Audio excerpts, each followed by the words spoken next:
Hello et bienvenue dans ce nouvel épisode de podcast de La vie a un plan pour toi. J'espère que vous allez bien. Aujourd'hui, on va parler du corps et de comment en fait le corps est notre premier signal dans une relation qui ne nous convient pas, mais aussi et surtout pourquoi notre corps s'attache à ce qui nous fait souffrir. Ça arrive extrêmement souvent que mes clientes et mes clients viennent vers moi en me disant mais en fait je comprends pas parce que je sais que ça ne va pas, je sais que je serais mieux dans une autre relation, je sais pourtant ce que je dois faire pour que ça aille mieux et pourtant je n'y arrive pas. Mon corps m'empêche d'agir. Je l'ai dit déjà dans différents épisodes de podcast, ceci s'appelle la dissonance cognitive et comportementale. C'est vraiment l'ambivalence entre ce qui se passe dans votre tête et ce qui se passe dans votre corps. Votre tête sait, mais le corps, lui, a du mal à intégrer. Et tant que le travail de fond ne sera pas fait pour justement relier le corps et l'esprit et pour que la sécurité revienne suffisamment dans le corps pour pouvoir agir en fonction de ce qui se passe dans votre tête, alors c'est souvent comme ça que ça va se passer et c'est souvent la réaction que vous allez avoir. Cet épisode, il m'a été inspiré d'une cliente à moi parce que quand elle est venue vers moi la première fois, elle venait de quitter sa relation pour la 3e fois. C'était la même relation, le même homme, les mêmes disputes. Et elle m'a dit un truc qui m'a marqué, c'était « je sais que c'est mauvais pour moi, mon cerveau le sait, mais mon corps, lui, il rentre à la maison dès que je le vois ». Et en fait, ça m'a tellement touchée parce que moi, j'ai ressenti ça notamment dans ma première relation qui m'a ravagée. C'était cette sensation de rentrer à la maison et d'avoir l'impression qu'une personne était ma maison. Et quand elle me l'a dit, du coup, ça a fait évidemment écho à mon histoire, mais c'est pas le sujet. C'est là que je me suis dit qu'en fait, on tenait un truc hyper important parce que c'est une femme forte, indépendante dans plein de domaines de sa vie, intelligente, brillante, et pourtant, comme des centaines de personnes que j'ai rencontrées et comme probablement des milliers de personnes dans le monde, elle lutte dans toutes ses relations et peut-être comme toi aujourd'hui qui écoute cet épisode. Et la question que tout le monde se pose, c'est pourquoi est-ce que je reste attachée à quelqu'un ou à quelque chose qui me fait souffrir et pourquoi est-ce que mon corps trahit ma raison ? La réponse, elle est à la fois biologique, psychologique, mais surtout elle est profondément humaine. Et aujourd'hui, j'avais envie qu'on en parle sans jugement, sans culpabilisation non plus, mais avec des outils concrets pour que cet épisode vous apporte ce dont vous avez besoin sur ce sujet-là précisément.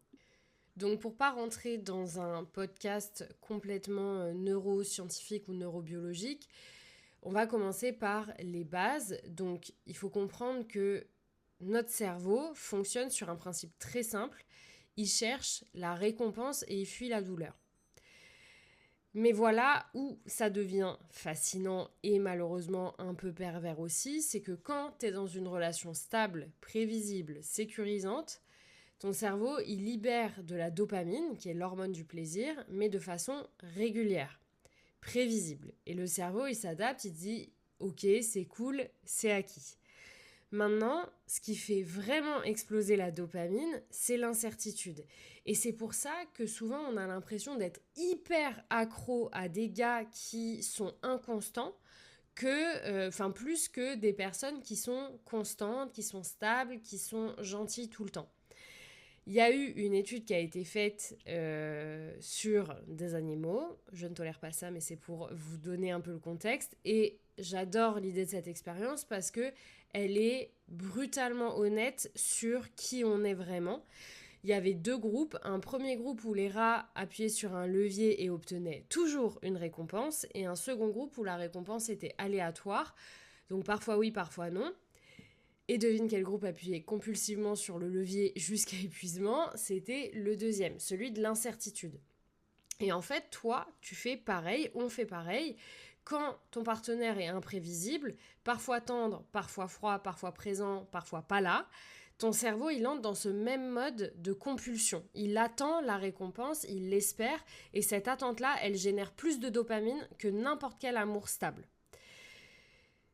Des études en neurosciences, notamment celle du docteur Fisher, qui est une biologiste à l'université Rutgers, montrent que les cerveaux amoureux et conduits activent les mêmes zones que les cerveaux de personnes en manque de cocaïne. Et ce n'est pas une métaphore, c'est littéralement une addiction neurochimique. Et voilà pourquoi on reste, pas parce qu'on est faible, mais parce que notre cerveau a été conditionné à attendre cette récompense qui est aléatoire. C'est là que tout le rôle du cortisol, dont je vous parle souvent, va se faire entendre et comprendre. Donc il y a ce deuxième acteur dans cette histoire, et on n'en parle pas suffisamment dans les relations amoureuses parce qu'on parle beaucoup de cette dopamine, de l'hormone du bonheur, l'hormone du plaisir, mais l'hormone du stress, le cortisol, a toute sa place aussi. Quand on est dans une relation où la tension est permanente, les disputes, les silences, les réconciliations, notre corps sécrète du cortisol en continu et au bout d'un moment, on s'y habitue. Et pire encore, notre système nerveux finit par associer ce niveau de stress à un état normal, à une sensation d'intensité. Et quand on est avec quelqu'un de calme, de disponible, de constant, de cohérent, ça nous semble plat, hyper ennuyeux et on a l'impression qu'il manque quelque chose. Et ce quelque chose qui manque, c'est en fait le cortisol dont tu as besoin parce que ça vient activer cette zone de ton cerveau dont tu as besoin pour avoir l'impression de te sentir vivante. Je vous dis ça parce que ça fait un moment que je me dis, beaucoup de mes clients, et moi aussi je le disais, me disent, mais moi j'ai besoin de me sentir vivante. Non, en fait, ce qui est terrible, c'est que tu as l'impression d'avoir besoin, de te sentir vivante, mais en fait, c'est parce que tu as besoin de ces montagnes russes entre la dopamine et le cortisol. Sinon, tu as l'impression d'être dans un état constant et de moins ressentir le plaisir. J'ai une cliente, on va pas donner son nom, qu'on va appeler Sonia, et qui m'a dit, après sa première semaine avec un homme qui était bienveillant avec elle, je me sens bizarre, c'est trop calme, j'ai l'impression qu'il se passe rien. Je vous donne cet exemple-là parce que c'est le plus récent, mais ça arrive extrêmement souvent. Et en fait, elle pensait qu'elle n'arrivait pas à s'attacher, qu'elle ne pouvait pas avoir de sentiments pour cette personne, mais en réalité, elle était en sevrage de ce cortisol-là. Et ce qui est horrible, et je le sais, c'est que souvent, on va avoir tendance à essayer de le provoquer, on va avoir tendance à essayer de le chercher ailleurs dans la relation pour pouvoir le ressentir. Et en fait, il faut comprendre, c'est la petite minute, c'est pas sorcier, le stress chronique, il va reconfigurer ton système nerveux autonome. Ce qui est intense, ça va devenir synonyme de ce qui est réel. Et ce qui est paisible, ça va devenir synonyme de vide. C'est ce que je vous disais par rapport au fait de se sentir vivant. Donc c'est pas que vous aimez la douleur, c'est que la douleur est devenue le référentiel de l'amour. Donc il faut revenir là à quand tout a commencé et à finalement notre éducation relationnelle et émotionnelle, quand finalement notre premier amour, c'était nos parents. Peu importe la relation que vous avez avec eux aujourd'hui, peu importe le recul que vous aviez, qu'on le veuille ou non, notre premier amour, c'est les personnes qui ont été en charge de notre éducation dès la toute petite enfance. Donc, c'est difficile de parler d'attachement anxieux et de dépendance affective sans parler de là où tout s'est construit et donc de parler de ton enfance. Je sais que parfois les personnes viennent à moi en me disant « j'ai plus envie de voir de psy parce que j'ai pas envie de parler de mon enfance ». Alors on arrive à faire un certain travail pour sortir de la dépendance affective sans aller creuser dans l'enfance. Par contre, je recommande toujours à un moment d'aller le faire. En fait, il y a une personne qui s'appelle John Bowlby qui est la personne qui a parlé de la théorie de l'attachement en premier, et il a démontré quelque chose d'hyper fondamental, c'est que dès la naissance, tu vas développer un style d'attachement basé sur les interactions avec tes figures d'attachement, et en l'occurrence tes parents, ou ceux qui en tout cas en tenaient le rôle. Donc si tes besoins ont été satisfaits de manière cohérente avec de la présence, de la réponse, de la chaleur, de la sécurité, tu vas développer un attachement sécure. Tu sais que l'amour est là, tu sais qu'il ne disparaît pas. Mais si l'amour que tu as reçu était conditionnel, imprévisible, insuffisant ou parfois absent, ton cerveau, il a enregistré une règle, c'est que l'amour, ça se mérite et l'amour, ça peut pas partir. Ça peut partir, pardon. Je recommence. Si l'amour que tu as reçu était conditionnel, imprévisible ou parfois absent, ton cerveau enregistre une règle, c'est que l'amour, ça se mérite, l'amour peut partir et l'amour, il faut le retenir. Et cette règle-là, on l'emporte dans chacune de nos relations en tant qu'adulte. Et même si, et là je prends vraiment mon exemple et mon expérience personnelle parce que j'ai fait ce travail-là en ne comprenant pas pendant longtemps, parce que pour moi mes parents étaient des parents aimants, présents, ils ont toujours été à l'écoute de mes émotions et pourtant j'ai développé un attachement anxieux, mais parfois... En fait, moi, je sais que quand mes parents étaient présents, ils étaient présents, mais c'est aussi des parents qui ont énormément travaillé, que je voyais peu. Finalement, quand je les voyais vraiment, et ils étaient vraiment là, mais ils ont été absents physiquement, même s'ils l'étaient émotionnellement. Et du coup, j'ai un peu emporté ça. C'est-à-dire que je savais en tout cas que peut-être que ce que j'ai intégré, c'est que j'étais pas prioritaire et qu'en fait, ils n'étaient pas toujours là. Donc quand ils étaient là, il fallait que je prenne ma dose d'amour. Et c'est un peu ça que j'ai répété dans mes relations en tant qu'adulte. Donc, on va parler, pour que vous compreniez bien, des 3 styles d'attachement insécure et des 3 profils, et pour que vous compreniez lequel des 3 vous ressemble le plus. Le premier profil, celui dont je vous parle tout le temps, puisque c'est quand même un petit peu le cœur de mon sujet, c'est l'attachement anxieux. Donc l'attachement anxieux, c'est la peur d'être abandonné, de scruter les signaux tout le temps, relire les messages, analyser les messages, adapter ou suradapter pour plaire à l'autre. Et quand l'autre s'éloigne, on s'accroche encore plus fort et on a un vrai problème avec la distance, avec la séparation, ça nous terrifie. Le deuxième profil, c'est l'attachement évitant. Là, c'est quand on a appris que dépendre des autres, c'était dangereux. Et du coup, c'est des personnes qui se sont blindées, qui fuient l'intimité émotionnelle, qui se referment quand ça devient hyper profond et qui se retrouvent souvent avec des gens qui réclament plus que ce que peuvent donner. Il y a un troisième profil qui est l'attachement désorganisé. Je ne vous parlerai pas de l'attachement sécure, vous avez bien compris, hein, l'attachement sécure, c'est quand tout est OK. Et ça représente 50% de la population. Là, on parle des autres types d'attachement. Donc le troisième profil, on n'en parle pas souvent, mais c'est l'attachement désorganisé. C'est à la fois vouloir l'amour et en avoir peur. C'est se rapprocher de l'autre, mais en même temps le fuir. C'est attirer des relations intenses et parfois instables. C'est le style le plus souvent associé au traumatisme précoce. Donc, si vous vous reconnaissez dans un de ces profils, vous n'êtes pas cassé, vous êtes juste dans la majorité. Puisque, comme je vous le disais, 50% de la population mondiale a un style d'attachement insécure, donc l'autre a un style d'attachement sécure, donc vous y êtes. Et heureusement, ça peut se travailler.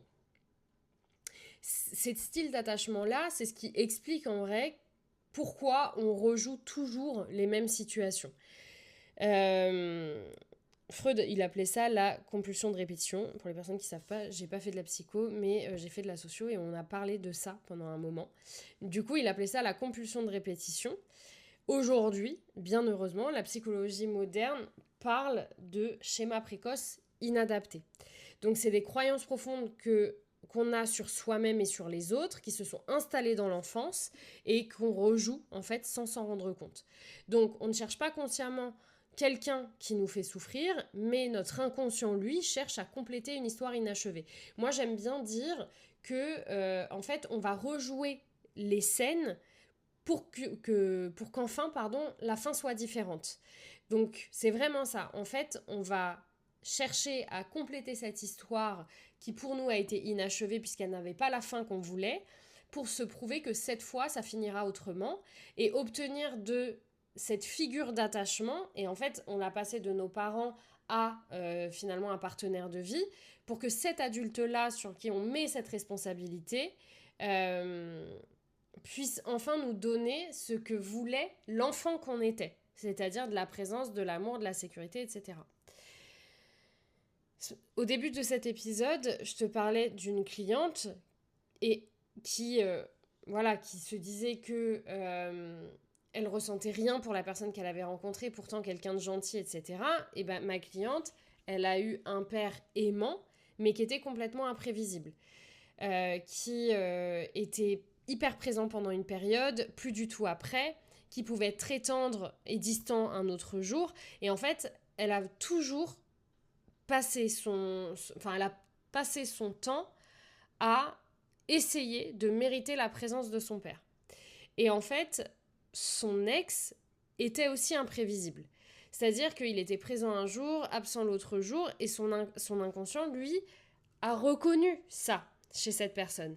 Et donc, on sait comment naviguer à travers les vagues de ce type de personne. Quand c'est tout ce qu'on a toujours vécu, même si c'est inconfortable, et même si le cerveau te dit c'est pas normal ce qui est en train de se passer, tout ton corps, lui, te dit mais en fait, je sais gérer cette situation. Et du coup, il faut bien comprendre à ce moment-là que c'est absolument pas de la malchance, c'est une forme de neurologie. Du coup, qu'est-ce qu'on fait de toutes ces informations scientifiques, neurologiques? Qu'est-ce qu'on en fait? Le but, c'est pas de juste t'expliquer, c'est de te faire vivre quelque chose de différent, parce que, comme je le répète, c'est dans le corps que ça se joue, et c'est dans le corps que ça va aussi se dénouer et que tu vas pouvoir faire changer les choses. Donc, tu peux faire cet exercice aujourd'hui ou pas. C'est vraiment de te reconnecter à toi, de fermer les yeux si c'est ok pour toi, de penser à la personne à laquelle tu t'es le plus attaché, celle qui t'a le plus coûté dans ton estime de toi, dans tes relations, et de laisser son image arriver. Et maintenant, d'essayer de voir qu'est-ce que tu sens dans ton corps, où exactement. Est-ce que ta gorge se serre? Est-ce qu'il y a un poids dans ta poitrine? Est-ce que tu ressens de la chaleur dans ton ventre? Est-ce que tu ressens de la tension? Et juste note ça et sois à l'écoute de ça. Ce que tu viens de ressentir, c'est ton système nerveux qui réactive une mémoire somatique. C'est une empreinte corporelle. Et c'est cette empreinte-là qui nous tire à chaque fois vers certaines personnes avant même que notre cerveau conscient ait le temps de dire quoi que ce soit. On ne se rend même pas compte, mais le corps est attiré par ce qu'il connaît, avant même que tu puisses rationaliser ce qui est en train de se passer. Ce que tu peux faire comme exercice, c'est, après évidemment ce podcast, ou quand ce sera le bon moment pour toi, c'est de prendre une feuille et d'écrire ce que je ressens dans mon corps quand je pense à, c'est, et ensuite ce que ce ressenti ressemble à ce que je vivais dans mon enfance, c'est. Et ce parallèle, il peut être vertigineux, mais il est aussi libérateur. J'avais fait cet exercice avec les filles d'un coaching de groupe l'année dernière. On avait fait même toute une séance de coaching sur ça. Et pour qu'en fait, elles puissent analyser, parce que vous pouvez le faire avec toutes vos relations. Si vous prenez toutes les relations que vous avez autour de vous, qu'elles soient amicales, professionnelles, si elles comptent pour vous, et amoureuses, et en fait de faire des parallèles avec les relations que vous avez avec les personnes de votre entourage proche et qui ont participé à votre éducation relationnelle et émotionnelle. Quand vous faites ce travail-là aussi avec votre père, votre mère, ou encore une fois les personnes qui ont été vos figures d'attachement, ça peut vous aider à comprendre ce que vous allez rejouer dans vos relations. Il y a un deuxième outil qui peut être intéressant aussi, mais celui-là, il va vraiment vous servir dans les moments que j'appelle les moments de crise. C'est quand l'envie de contacter l'autre devient insupportable, qu'il est 2h du matin, que ça fait 6 heures que tu essayes de savoir ce que tu vas écrire. En même temps, toutes tes copines te disent qu'il ne faut pas écrire, mais en même temps, tu sens que si tu n'écris pas, tu vas péter les plombs. Il y a une règle qui est pour moi la règle des 72 heures. En fait, ton cerveau limbique, qui est celui des émotions, lui, il traite l'absence de l'autre comme une menace de survie. Il faut vraiment que vous intégriez ça pour vous dire, en fait, je ne suis pas complètement folle. Votre cerveau se sent en danger quand il est sans l'autre. Et je parle aux personnes qui ont un attachement anxieux. Donc en fait, il envoie cette espèce de signal d'alarme. C'est pour ça que vous n'arrivez pas à dormir, que vous en transpirez. Et ce qu'on appelle le cortex préfrontal, donc ça c'est la partie du cerveau qui est liée à la raison, est mis complètement de côté. Et du coup, tu agis depuis la peur et pas depuis toi, puisqu'on agit depuis le cerveau limbique qui est celui des émotions. Donc, laissez passer 72 heures. C'est le temps qu'il faut en moyenne pour que ce pic émotionnel-là redescende suffisamment pour que tu puisses décider depuis un endroit plus stable que celui de la peur. Ça peut paraître une éternité. Mais la prochaine fois que cette impulsion arrive, écris le message mais ne l'envoie pas. Pose ton téléphone, attends 72 heures, vois si tu veux encore l'envoyer, voir si tu as toujours envie de l'envoyer sous cette forme-là. Parce qu'en fait, ce qui se passe, c'est que 72 heures, c'est le temps que la vague émotionnelle passe. Et souvent, on a envie d'écrire parce qu'on est dans le dur vraiment. Et en fait, on se rend compte qu'après, les émotions, elles changent parce que les pensées changent aussi. Alors parfois, on a envie de dire exactement la même chose parce qu'il y a un vrai truc à dénouer. Mais la plupart du temps, c'est non. Et c'est là qu'il est temps d'identifier le signal d'alarme corporelle. Plus tu vas être connecté à ton corps, plus tu vas être connecté à tes émotions et plus ce sera facile de réussir à déjouer les pièges que ton corps te tend quand ton système nerveux est en insécurité. Donc ce dernier exercice, c'est ce que je pense être l'exercice le plus puissant sur le long terme. C'est que, comme je le disais, ton corps, c'est toujours avant ton mental. Il va envoyer des signaux. Cette tension dans la mâchoire, ce nœud dans l'estomac, le fait que tu arrives un peu moins bien à respirer, qui te disent que quelque chose ne va pas, mais que tu as appris à ignorer. Et je veux que vous appreniez à identifier votre signal personnel. Celui qui apparaît quand vous êtes avec quelqu'un qui ne vous respecte pas ou dans une situation en tout cas qui réactive votre schéma. Je sais que moi, j'ai un truc, et ça c'est très bizarre, j'ai ça depuis l'enfance, quand je suis très stressée, dans mon index gauche, ça me lance. Je sais que c'est dans le stress de manière générale, mais du coup, c'était aussi un signal. Moi, c'est dans le ventre et dans les mains. Je sais que si je me sens stressée, c'est qu'il y a quelque chose qui n'est pas normal. Si je me sens comme ça, c'est qu'il y a quelque chose qui n'est pas normal. Et mon deuxième signal, c'est que je suis quelqu'un qui a absolument pas de problème de sommeil. Genre vraiment zéro. Et pour autant, je sais que dans des périodes où j'étais dans le doute, où j'étais dans le mal, je pouvais faire des insomnies. Et pour moi, ça, c'est un énorme signal. Depuis que je suis en couple et que ça se passe bien, croyez-moi que je dors sur mes deux oreilles. Tout va bien. Donc le but, c'est d'identifier votre signal personnel. Alors oui, ça demande de creuser un peu parfois. Mais du coup, le but, c'est de passer les prochains jours ou les prochaines semaines, en fonction des situations dans lesquelles vous êtes, à observer et de noter dans quelle situation précise ce signal apparaît et avec qui et dans quel contexte. Ce signal, c'est votre allié. Parce que je pense que parfois, on le voit comme notre ennemi, alors qu'en réalité, c'est notre plus grand allié. C'est ce signal qui va devenir votre boussole, pas pour fuir systématiquement, mais pour nommer les choses et pour faire des choix en conscience. Il faut comprendre que la sortie, et même je dirais même la guérison, n'est pas là où vous croyez qu'elle est. Je reviens à ma cliente dont je parlais depuis le début. Cette cliente, elle a fait un travail profond sur elle. Elle a compris pourquoi son corps reconnaissait son ex comme sa maison. On a remonté le fil jusqu'à son père.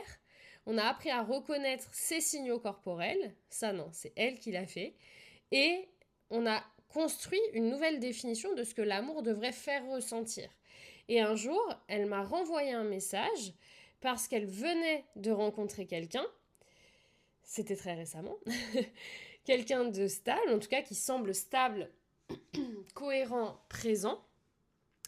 Et elle m'a écrit « Je comprends maintenant, c'était pas que j'étais pas amoureuse en fait dans les dernières relations, c'est que je confondais l'intensité avec l'amour. Et ça, c'est extrêmement fréquent.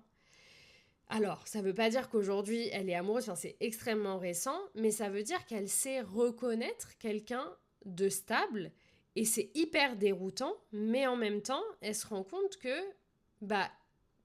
l'intensité n'est pas toujours nécessaire pour être heureux et que l'intensité, ce n'est pas de l'amour. En tout cas, l'amour qui guérit, il ressemble vraiment à de la paix. Je dis toujours à mes clientes que vraiment ma dimension d'accompagnement, elle est plus grande que la dépendance affective, elle est dans un amour de soi profond, dans l'amour avec un grand A à bien des niveaux, mais surtout que ce que je souhaite pour elle, d'abord, c'est cette forme de sérénité et de paix à l'intérieur d'elle. Vraiment. c'est pas de l'adrénaline. On va trouver l'adrénaline ailleurs, on va faire un saut en parachute, un saut à l'élastique, mais pas dans nos relations. La sortie de ces schémas-là, elle ne passe pas par on va essayer, on va foncer dans le mur. Moi, j'avais un truc dans mes relations, c'est que je me disais toujours, j'ai besoin d'aller au bout du bout du bout. Vraiment comme ça. Et je me dis, mais c'est pas normal en fait. C'est pas normal que je me fasse aussi mal pour avoir l'impression de ne rien avoir gâché. Et en fait, je pense qu'il faut comprendre que quand on sort de ces schémas, ça passe aussi par comprendre pourquoi on joue à ce jeu-là et apprendre à en sortir avec méthode, avec soutien. Parce qu'encore une fois, je pense que ça peut être difficile d'en sortir seul, mais voilà, rien n'est impossible, mais surtout ça demande beaucoup de bienveillance envers soi-même. Et quand on est dans un attachement anxieux, c'est rare qu'on soit dans un schéma d'attachement envers soi et d'amour envers soi qui soit hyper sain et hyper comblé. Et du coup, parfois, ça fait du bien d'avoir une personne qui nous soutienne, un coach, un thérapeute, et qui nous amène cette bienveillance-là, qui nous amène cet amour-là, et qui permettent de mettre le doigt aussi sur des choses qu'on n'aurait pas vues soi-même. Ce chemin-là, c'est ce que je fais avec mes clients dans mes accompagnements. Et j'espère que cet épisode vous aura fait du bien à écouter. Si l'histoire de mes clients vous parle, je vous invite à regarder ce que je propose et ce qu'on peut faire ensemble. Vous trouverez de toute façon tous les liens en description et vous pouvez aussi me rejoindre sur Instagram pour continuer cette conversation où je suis aussi ouverte au débat ou pour répondre à vos questions. Je suis là. D'ici là, prenez soin de vous. On se retrouve la semaine prochaine pour un nouvel épisode de podcast. Avec tout mon amour, comme toujours. À la semaine prochaine.